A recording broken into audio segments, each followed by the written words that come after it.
pessoal, estamos indo para Taubaté, no sítio do Pica-Pau Amarelo, onde vamos contar a história de Monteiro Lobato, um dos maiores escritores da literatura infantil. Acompanhem eu nessa reportagem a partir de agora, no Tardes de Notícias. Monteiro Lobato nasceu no dia 18 de abril de 1882, no século XIX.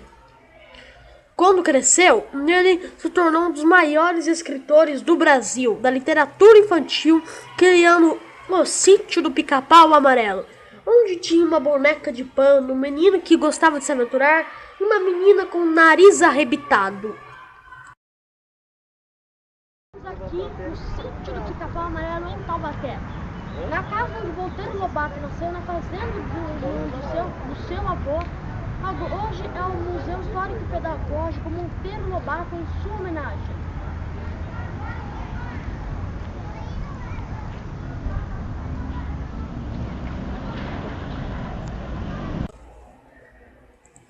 Criado em um sítio, Monteiro Lobato foi alfabetizado pela mãe, Olímpia Augusta Lobato, e depois por um professor particular. Aos 7 anos entrou em um colégio. Nessa idade, descobrirá os livros do seu avô materno, o Visconde de Tremembé, dono de uma biblioteca imensa no interior da casa. Leu tudo o que havia para crianças em língua portuguesa. Nos primeiros anos de estudante, já escrevia pequenos contos para os jornalzinhos da escola que frequentou. Aqui numa sala aqui do museu tem alguns objetos que Monteiro Lobato guardava. Tipo, essa mesa, uma mesa de muita antiguidade, usada pela família Monteiro Lobato. Olha pessoal, e aqui temos uma estátua da cabeça do Monteiro Lobato. Olha só pessoal, eu vou ter duas possibilidades de abrir uma reportagem aqui para vocês, para conhecerem um pouco mais da história desse grande escritor da literatura infantil. Agora vamos mostrar aqui, olha só que objeto maneiríssimo aqui, ó. São coisas raríssimas de Monteiro Lobato, só aqui exibidas no museu, mas também é conhecido como Sítio do Pica-Pau Amarelo pelas crianças. Tem mais coisa aqui também, ó. Ó, como tá dizendo aqui, não tocar nas peças, não pode tocar. São coisas muito da hora, objetos bem da hora, tipo, não pode tocar, a gente vai mostrar aqui mais de perto, ó. Tipo, aqui tá escrito Geografia de Dona Benta, mais uma cabeça aqui de Monteiro Lobato, uma estátua. E aqui tem um negócio aqui do Visconde de Sabugosa, aqui no Visconde, né? Esse é o local onde Monteiro Lobato nasceu. Essa é a fazenda de seu avô. O Monteiro Lobato costumava aqui brincar aqui nas fazendas, nas suas férias. Então, daí quando Monteiro Lobato morreu, criaram esse museu para contar uma história em sua homenagem, aqui em Taubaté. No dia 13 de junho de 1898, perdeu o pai José Bento Marcondes Lobato, vítima de congestão pulmonar. Decidiu pela primeira vez participar das sessões do Grêmio Literário Álvares de Azevedo do Instituto Ciências e Letras. Sua mãe, vítima de uma depressão profunda, veio a falecer no dia 22 de junho de 1899. Outra sala do museu Monteiro Lobato. Olha só, vamos mostrar algumas coisas muito legais. Olha só, pessoal. Aqui tem dedoche aqui da turma do Sítio do Pica-Pau Amarelo. Ó, como vocês podem ver, tem da Emília, do Visconde, da Dona Benta, da Cuca, do Rabicó, do Saci. Também, ó, tem vários bonecos também pra vocês verem aqui. Ó, tem caderninho, tem lembrancinha. Cada lembrancinha aqui é bem legal. Isso aqui é um bazar que estão expondo aqui, né? Tem várias coisas bem legais. Ó, também tem quadros bem interessantes aqui com o Monteiro Lobato. Ó, tem aqui quadros assim de duas moças. Monteiro Lobato também era um pintor, além de ser escritor. Que tem outro quadro também.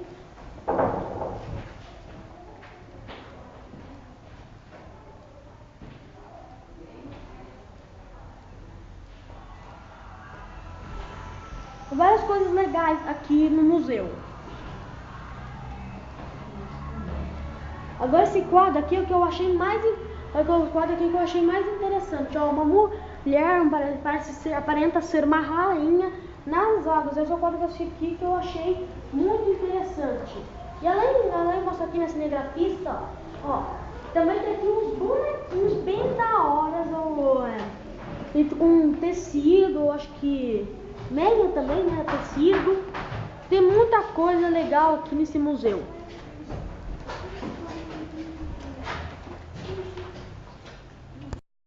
Aqui em outra sala aqui do museu, ó, tem muita coisa legal. Aqui tá escrito, ó, mostra aqui na cinegrafista: nada se tira a não ser conhecido, nada se leva a não ser recordações, nada se toca a não ser os preconceitos, e por fim, nada se deixa a não ser a saudade de que volta.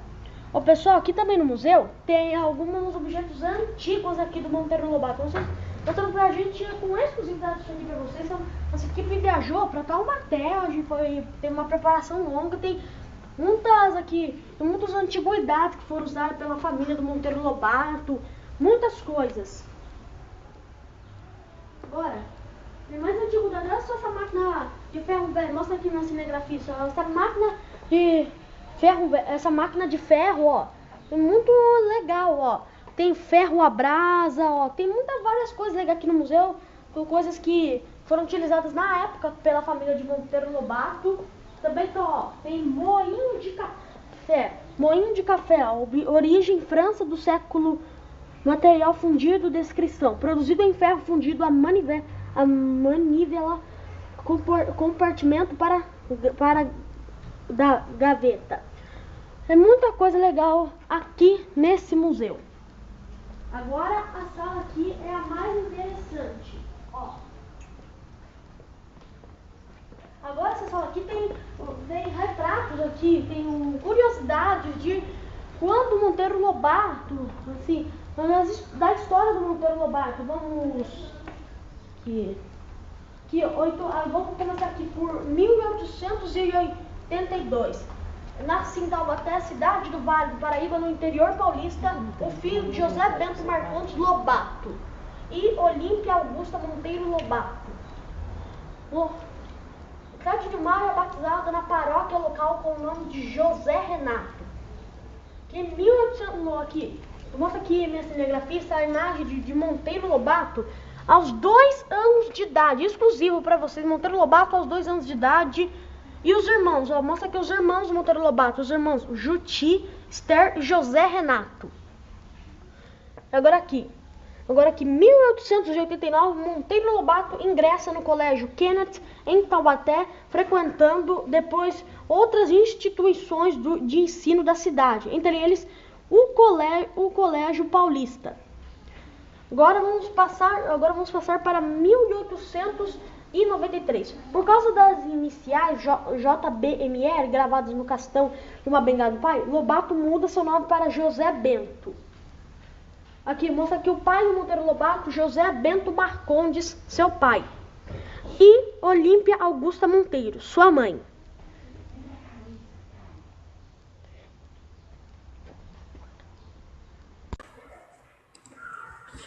Em 1904, diplomou-se em bacharel em Direito e regressou a Taubaté. No ano seguinte, fez planos de fundar uma fábrica de geleias em sociedade com um amigo, mas passou a ocupar interinamente a promotoria de Taubaté e conheceu Maria Pureza da Natividade de Souza e Castro, Purezinha.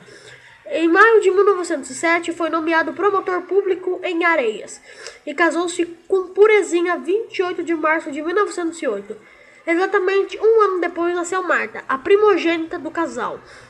No ano seguinte, aos 29 anos, Lobato recebeu a notícia do falecimento de seu avô, o Visconde de Tremembé, tornando-se então herdeiro da fazenda Buquira, para onde se mudou com toda a família.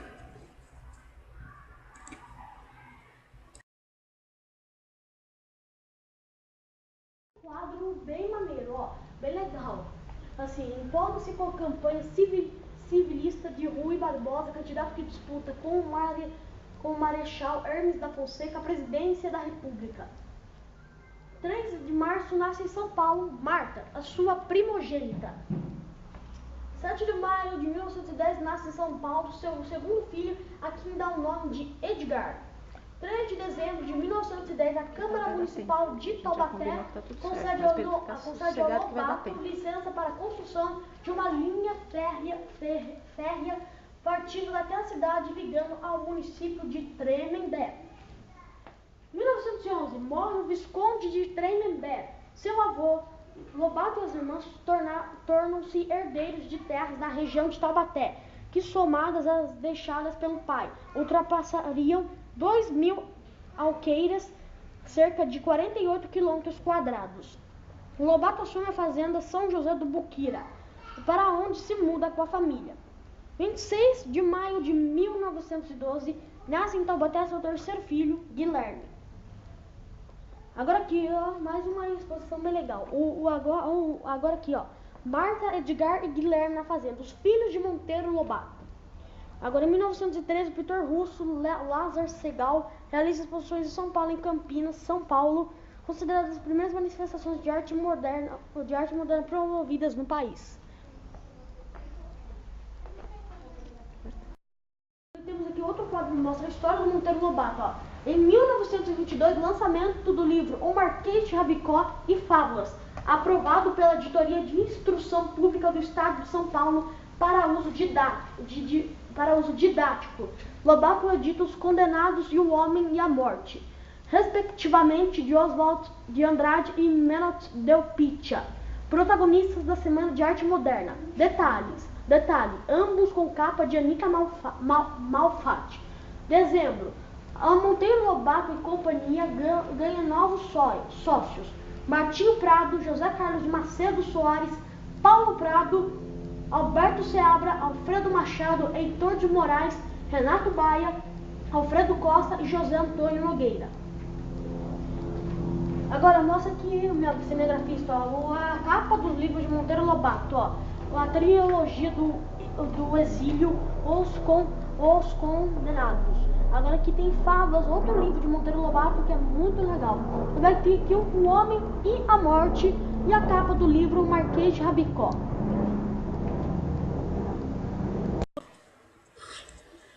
Em 12 de novembro de 1912, o jornal O Estado de São Paulo, na sua edição vespertina, O Estadinho, publicou seu artigo Velha Praga. Era véspera de Natal, quando o mesmo jornal publicou um conto daquele que mais tarde seria seu primeiro livro, Urupês.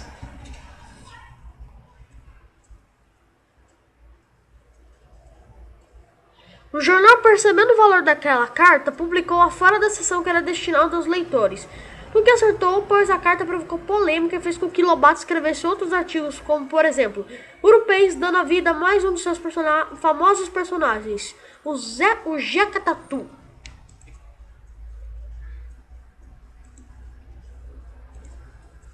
Jeca era preguiçoso, totalmente diferente dos caipiras e índios idealizados pela literatura romântica de então.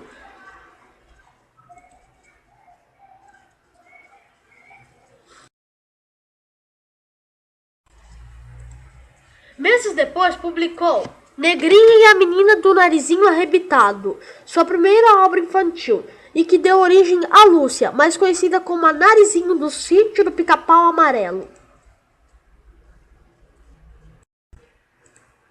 O sucesso entre as crianças gerou continuações.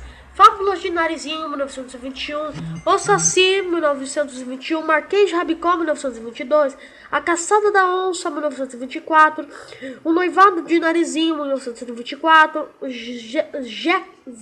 Jeca Tatuzinho, 1924 e O Garimpeiro do Rio das Garças, entre outros. A partir daí, Lobato continuou escrevendo livros infantis de sucesso, especialmente com Narizinho e outros personagens, como Dona Benta, Pedrinho, Tia Anastácio, o boneco de sabugo de Emílio Visconde de Sabugosa e Emília, a boneca de pano que fala.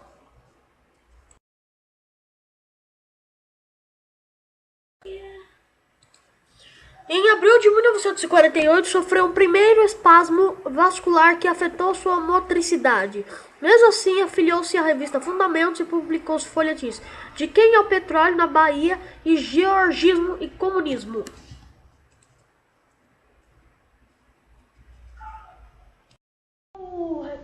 fala sobre a morte dele. Ó, participa em São Paulo da Fundação Revista Fundamentos, publicado seus folhetos De Quem é o Petróleo na Bahia e Georgismo e Comunismo.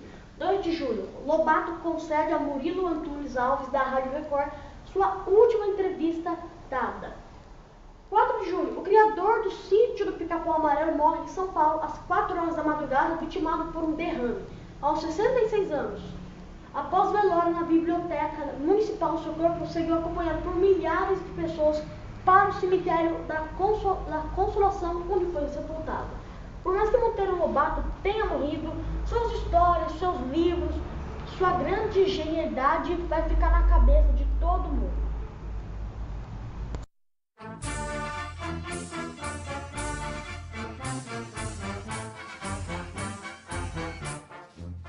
Escritor consagrado, figura destacada nos nossos meios sociais, literários e até mesmo políticos, Monteiro Lobato sempre seria bem recebido ao microfone de uma estação de rádio. E nós, então, tomamos a liberdade de convidá-lo para comparecer ao microfone da Record. Sua senhoria acendeu-nos em receber em seu gabinete de trabalho e assim nós pediríamos inicialmente a Monteiro Lobato vai perdoar-nos tratar familiarmente essa familiaridade que nasce da popularidade e perguntar se tem usado com muita frequência o microfone. Muito bem, pela primeira vez na vida, primeira vez não, já falei uma vez. Estou falando no rádio e estou comovido. O Murilo está notando a minha comoção, cujos sinais são visíveis. A primeira dificuldade que eu encontro em falar no rádio é ter assunto. Porque os assuntos são infinitos, mas quando a gente chega na hora de agarrar um, não é fácil. De maneira que eu vou pedir ali ao amigo Benquim que me ajude, que me dê um tema para esta dissertação. Vamos lá, Benquim, me dê uma ideia, me ajude. Fala sobre o Dutra, fala sobre o Dutra. O presidente da República? Não, esse é um assunto proibido. Eu tenho instruções muito severas para não tocar nesses assuntos proibidos. Escolha outro. Sobre o petróleo e o estudante. Sobre o petróleo. Bom, é um assunto em que eu era muito versado antigamente. Eu levei 10 anos entendendo de petróleo. E tirando petróleo, furando a terra, etc. Hoje eu noto que o petróleo fez um grande progresso. Em vez de estar furando a terra, está abrindo uns postos de esmola, né? Virou mais um pobre. O Brasil agora tem entre os seus pobres habituais, os pobres da lepra, os pobres da tuberculose, tem o pobrezinho do petróleo. Aí já vi aí num lugar, um caldeirãozinho, com esse do Projeto de Salvação, e um letreiro, pró-petróleo. É os estudantes que estão tirando dinheiro para fazer discurso sobre o petróleo. De maneira que o que eu sei do petróleo é isso, que ele evoluiu muito. Em vez de furar a terra como no meu tempo, uma coisa muito perigosa, eu fui perseguido, estive na cadeia por causa de andar furando a terra. Agarrar o leão pela cauda, né? E de agarrar o leão pela cauda. Eu agora estou contemplando essa evolução. O senhor não acha que os brasileiros devem contribuir com essa campanha? Os brasileiros devem contribuir com seus níqueis no caldeirãozinho do petróleo. Já que o petróleo não sabe dar dinheiro de outra maneira, que dê sob forma de esmola. Ficaremos com mais um pobrezinho aqui, ao lado de tantos que já temos. Senhor Monteiro Lobato, queria fazer uma pergunta? Pois não. Vossa Excelência é do interior, como eu também sou. E eu já notei uma ocasião, parece que no prefácio Éramos Três, uma referência a pamonha. Parece que o senhor gosta muito de pamonha, né? Pamonha? Bom, pamonha é uma das belas coisas que há no interior. No interior não, em toda parte onde há milho. Onde há milho é a pamonha. Depois do içá, a melhor coisa do interior é a pamonha. O Benquim é desta opinião, porque ele é um grande comedor de içá. Não sei se o público moderno aqui sabe o que é isso. Içá é formiga torrada. Tem um gosto muito especial, muito característico. Bom, o que mais vocês querem que eu diga do interior? Pois não, aliás, agora mudando um pouquinho, falamos em milho. Ainda recentemente nós estamos saltando de um assunto para outro, abordando a questão, afinal de contas, econômica do Brasil, e fala-se muito que esgotamos as nossas divisas no exterior. E eu via não há muito tempo num restaurante de classe, milho. Nós estamos importando milho enlatado. Não acha o senhor um paradoxo? Não, porque o maior produtor de milho do mundo é justamente os Estados Unidos. Eles produzem mais milho que o resto do mundo. E é natural que eles nos vendam também milho, porque nós que compramos tudo, não há razão para que não compremos também milho, não é? Agora, o milho é uma coisa que merecia um sermão que eu não vou fazer, porque eu estou com a língua seca. Eu toda a vida fui perseguido por esse mal. Por isso é que eu nunca fiz discurso nem conferências. Porque veio um tal de língua seca que me deixa as palavras enrolar. Eu já estou ficando com a língua seca. E por esse motivo eu sou obrigado a largar o rádio na mão do Murilo. Mas há aqui um parênteses, não sei se Vossa Senhoria sabe, que nós atualmente com a técnica do rádio podemos parar e continuar quando Vossa Senhoria quiser. Bom, eu vou ver se eles conseguem fazer um intervalo no qual eu beba água, uma água que desenrole as palavras. Vamos fazer a experiência.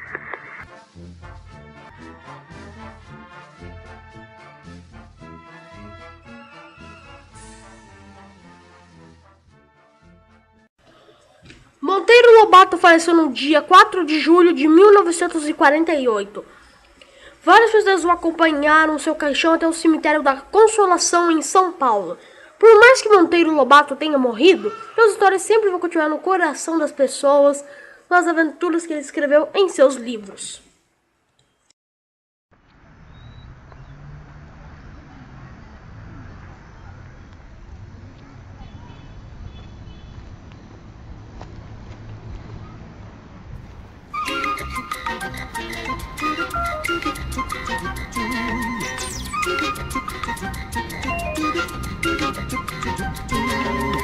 Marmelada de banana, bananada de goiaba, goiabada de marmelo.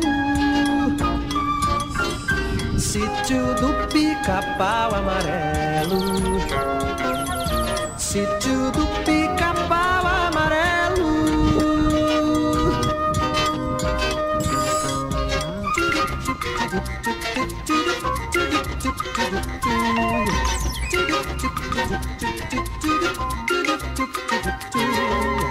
Boneca de pano é gente, sabugo de milho é gente.